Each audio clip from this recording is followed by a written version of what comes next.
All right, Suzi, welcome back. We've got another video for everybody out there. You can find us on the YouTube channel. You'll see these posts on LinkedIn and Facebook, and then we're also going to have the audio is going to be out on our Power Supply podcast feed. And, honestly, I just think the conversations that we have are so great. Last time we talked about social media and the power of social media, and I'm going to put a teaser out there because you've now beta tested it. We have a presentation on why people should get involved in social media. So that'll complement our last discussion very well. But now today we're going to get into the weeds a little bit here. And the demands on healthcare supply chain are really at a whole new level now. And you and I were talking after we finished our last recording, and you posed the question, and I think it's a great one.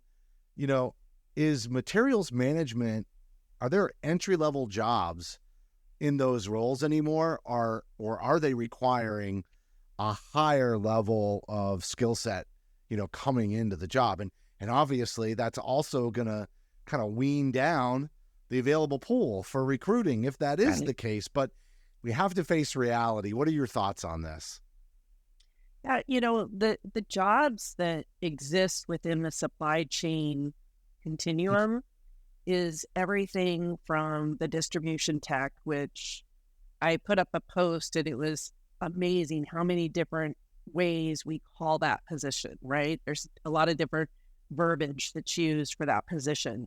But from that all the way up to the buyer, receiving, the coordinators, all of those positions, it's very important that you have people that care about what they're doing and that they believe that what they're doing is part of the healthcare for the patient. Yeah, I think instilling that passion is critical.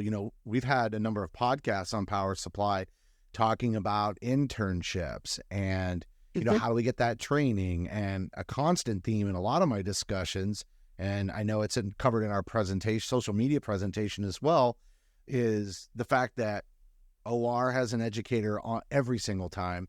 Many sterile processing departments do, but we don't see educators in healthcare supply chain. And when you're talking about connecting new people to the industry, to the mission, because it's completely different than other industries with supply chain, we're talking about patient lives.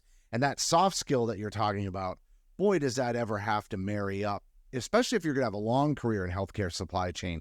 You have to have that sense of mission. But what about the hard skills? Like, it's one thing to find the right sort of personality type and the right kind of candidate in terms of just their engagement in healthcare supply chain. But what about the hard skills? Yeah, I think that when you consider what a distribution tech is doing, we'll kind of talk about that position first. Our clinicians rely on the fact that that person has rotated stock, pulled out anything that's expired. They want to be able to grab and go and take care of the patient. The last thing they should have to do is check a package to make sure that what they're using is not expired. So that's on us, which means you've got to have somebody who really cares and is concerned about that. Then we think about buyers who are doing the purchasing.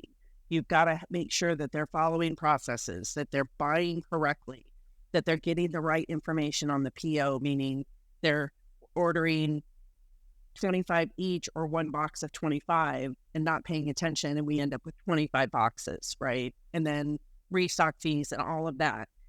Receiving is a critical position for the AP process because it's really the final step in do I see something that doesn't look right? Because if something isn't received right or isn't matching, then it becomes an AP challenge. It's that whole analytics piece, right? The critical thinking that maybe you didn't need yesterday, that especially with the back orders is all of a sudden forefront. I mean, even for one person in a leadership position to be able to manage all that and anticipate and see the impact of it out there, across, especially in a large healthcare organization with multiple sites, it's already difficult enough in one hospital with the stock in all the various departments and the efforts towards standardization. But the back orders have thrown a monkey wrench in that ability to kind of do that. And so you need critical thinking on the front lines. What about the role of technology?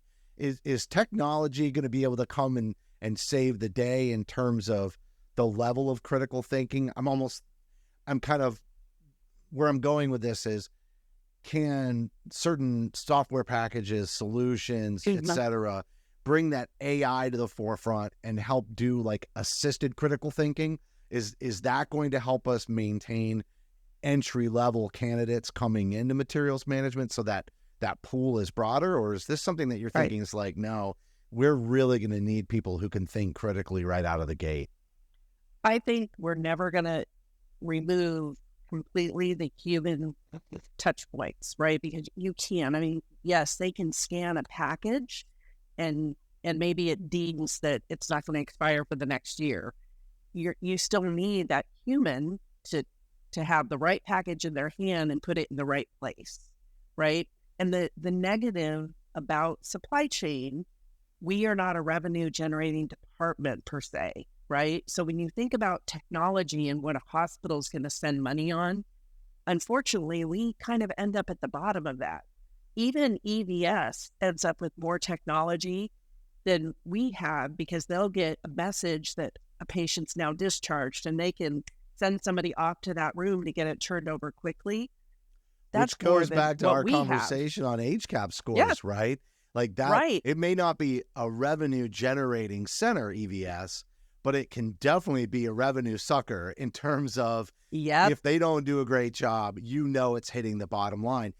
All of those things are still true for supply chain, but I think we're still on this increasing rise of, do C-level executives really understand that investments in support departments are underutilized? And oftentimes when you talk about budget cuts, ironically that this happens in supply chain, not just other supporting departments that are, operational centers.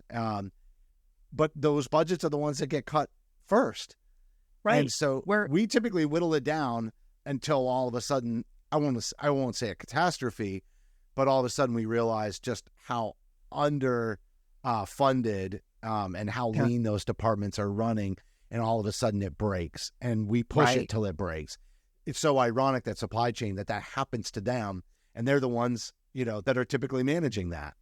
Right. Well, and I mean, the supply cost is second on any P&L of any hospital.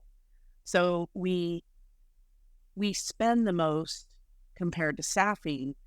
And in doing that, if we had more assistance, if we had smarter technology, if we had demand planning and all of those things, we could make better decisions. If we knew the expiration date of every single thing in the hospital, we could better manage it. We could be able to share it with another site. And the cost loss is there and just as real as EVS, having poor HCAP scores because people don't feel like things are cleanly or it's noisy in there. It's at a time when they're trying to rest, like all of those things that come in, it's still hitting us the same way. Right. And unfortunately, like I said, though, from a budget perspective, there is a lot of technology out there, but it's not necessarily affordable when it's wanting to be purchased by a department that doesn't create revenue. And I think that when you look at large companies, like I previously was with Stanley Black & Decker, they believed in investing in their supply chain because they truly believed that the investment was going to pay for itself later. Right.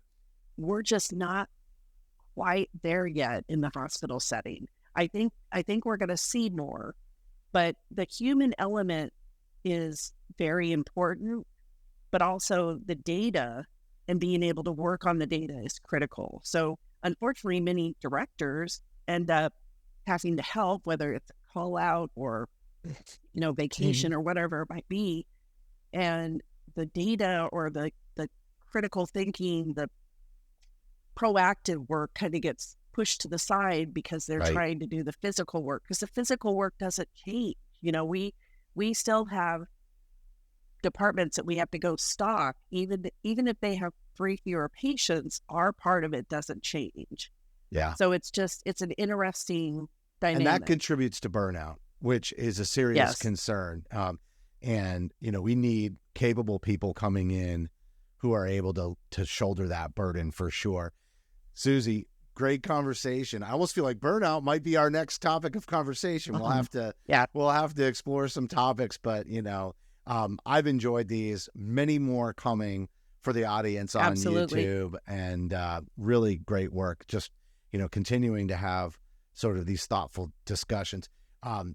Would love to see in the comments, whether you're watching a snippet on LinkedIn and Facebook, or if you're watching the whole video on YouTube, would love some comments on your thoughts out there as well. Do you think that materials management, these positions, no longer entry level and require a more higher skill level and experience level? And can technology save us? We want your thoughts as well.